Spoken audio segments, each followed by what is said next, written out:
Est-ce dû à leur instinct nomadique ou au désir impérieux qu'ils avaient d'honorer leur dieu par des constructions prestigieuses? Toujours est-il que les rois assyriens ont beaucoup bâti, changeant sans cesse de capitale, optant pour Ninive, Calar, Dur-Sharrukin ou la ville sainte d'Assour. Habitant un pays où le bois de qualité est rare, les rois d'Assyrie devaient aller le chercher jusque dans les lointaines montagnes de l'Amanus et du Liban.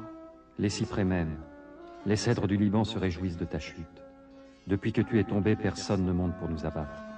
Le prophète Isaïe évoque sans doute ici la chute de Sargon, le vainqueur de Samarie, Sargon II du nom, qui présida à la fin du 8e siècle avant Jésus-Christ aux destinées de l'Empire assyrien à son apogée.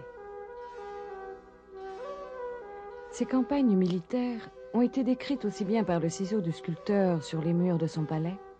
Il s'agit ici des précieux relevés de l'architecte flandin, car de nombreux reliefs sont perdus, que par le calame du scribe sur de grandes tablettes d'argile.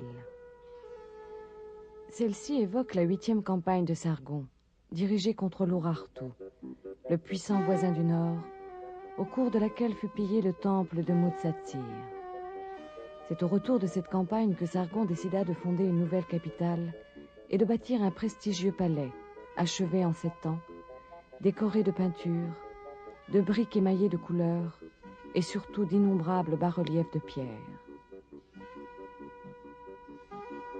Ainsi parle Sargon. Suivant l'élan de mon cœur, j'ai construit une ville dans la plaine de Ninive, au pied du mont Nouri, et je l'ai nommée Dur-Sharrukin, forteresse de Sargon. De 16 280 grandes coudées, ce qui est la valeur de mon nom, j'ai établi le périmètre de son rempart et je l'ai assise solidement sur le roc. J'y ai érigé les demeures d'Ea, Sin, Shamash, Hadad et Ninurta, les grands dieux mes seigneurs. J'ai réalisé avec art leurs divines images pour qu'elles soient placées dans des sanctuaires d'éternité. Des palais d'ivoire, d'érable, de buis, de mûrier, de cèdre, de genévrier, de pin et de pistachier, j'y ai construit. D'animaux semblables aux créatures de la montagne et de la mer, sculptés dans une pierre blanche, j'ai garni leurs portails. Sur des tablettes d'or, d'argent, de bronze, de plomb, de magnésites, de lapis-lazuli et d'albâtre, j'inscrivis mon nom et je le déposai dans les fondations de ces murs. Quiconque détruira l'œuvre de mes mains effacera la relation de mes exploits, qu'Assour, le Seigneur suprême, détruise son nom et sa postérité. On doit la découverte de la capitale de Sargon à Paul-Émile Botta, consul de France à Mossoul, qui révéla l'art assyrien en 1843. Lorsqu'à la suite de recherches peu fructueuses sur le site de l'ancienne Ninive, il fut attiré par la colline de Khorsabad, à une quinzaine de kilomètres au nord-est de Mossoul.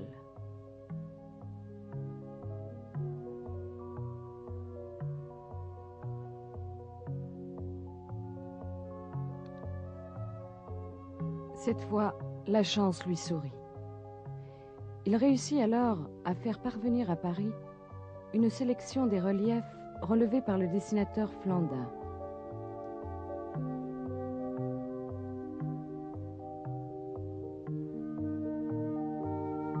Lui-même, se chargeant de la copie des inscriptions en caractères dits cunéiformes, souvent gravées à l'arrière des reliefs, par conséquent invisibles au regard et réservés aux dieux et à l'éternité. En 1852, Victor Place reprenait les fouilles du palais de Khorsabad que son prédécesseur croyait achevé. Botta n'avait en fait dégagé que 14 salles. En 2 ans, Place explora un ensemble monumental de près de 10 hectares dont la mission américaine de l'Institut oriental de Chicago acheva le dégagement entre 1928 et 1935. Les recherches des fouilleurs américains portèrent également sur la citadelle, située en contrebas du palais royal, où étaient construites les résidences des grands du royaume, ainsi que le temple du dieu Naboo. Des très nombreux reliefs retrouvés par Botta et Place, estimés à environ 6000 mètres carrés, assez peu en définitive sont parvenus jusqu'au Louvre. place avait réussi à organiser l'impressionnant transport des pièces les mieux conservées, halées à terre, puis chargées sur des radeaux descendant le cours du Tigre. Le malheur a voulu que la plus grande partie du convoi sombre dans le fleuve. L'arrivée au Louvre des pièces monumentales échappées au désastre permit une présentation prestigieuse des œuvres assyriennes. Parmi les différentes œuvres destinées à servir d'instrument privilégié de la propagande royale, la série des reliefs illustrant le transport du bois de construction occupe une place particulière.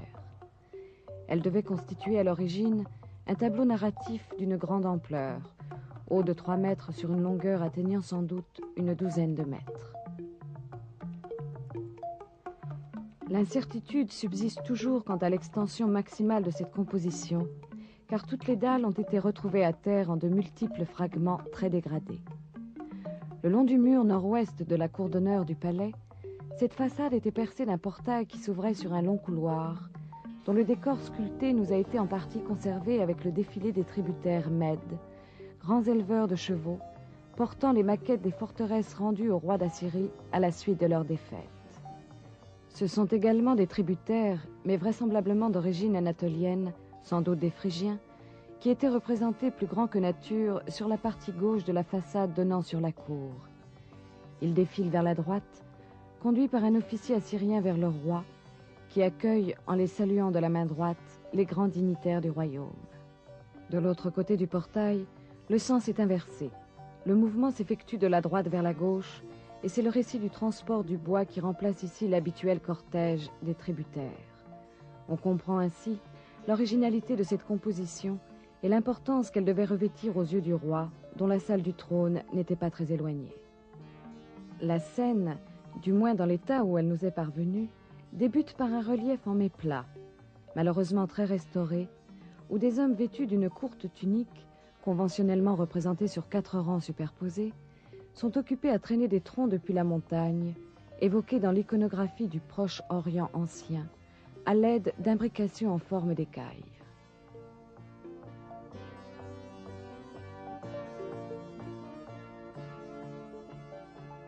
En haut à gauche, une pile de troncs est prête à être chargée sur les bateaux du relief voisin qui se détachent sur les flots de la Méditerranée orientale, traduits par un semis de vaguelettes stylisées. L'artiste a su se libérer des 4 registres de la composition et donner une impression de vie dans l'agencement de la flottille des bateaux, grâce aux multiples obliques qui viennent rompre l'horizontalité. Troncs d'arbres attachés à la poupe des vaisseaux, rames orientées dans un sens ou dans l'autre, selon la direction prise par les bateaux. Vers la gauche quand ils naviguent chargés de bois, vers la droite lorsqu'ils reviennent à vide vers leur point de départ.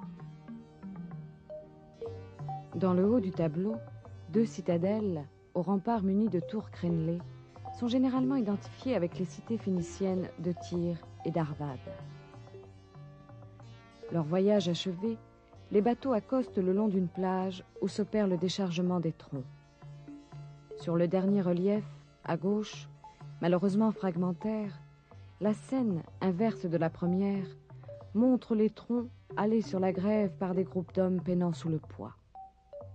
Le bois s'y amoncelle au pied d'une montagne, sans doute à l'origine couronnée d'une citadelle.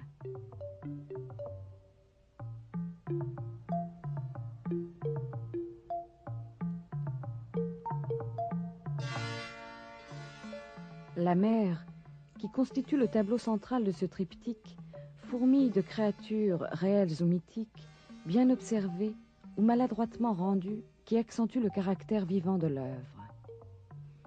Des poissons nagent de ci de là, mais aussi quelques serpents, des coquillages, des crabes.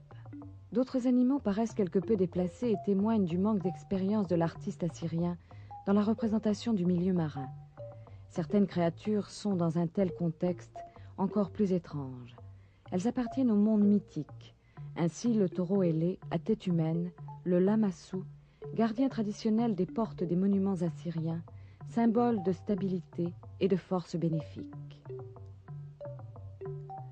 Le taureau ailé gambadant n'appartient guère au répertoire monumental assyrien. C'est certainement une créature de Hadad, le grand dieu de l'orage. Enfin, le génie à queue de poisson, coiffé d'une tiare à fleur de lys, est-il associé au dieu Ea, dieu de l'Apsu, l'abîme des eaux profondes sur lesquelles flotte la terre. Ces trois figures mythiques apparaissent bien ici comme des agents protecteurs des trois éléments, la terre, l'air et l'eau. Ainsi, leur action conjuguée doit-elle assurer au bateau une traversée sans danger avant que le bois précieux n'emprunte les routes caravanières de Syrie du Nord en direction de la Syrie.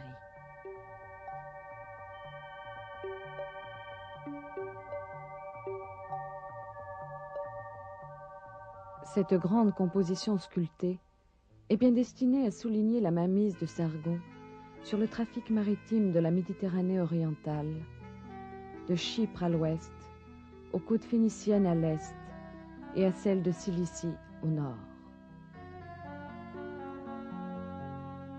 Le maître de la Syrie s'identifiait volontiers aux héros divinisés de la mythologie mésopotamienne, tels que le sage Adapa ou le célèbre Gilgamesh, l'ancien roi de la Sumérienne, Uruk.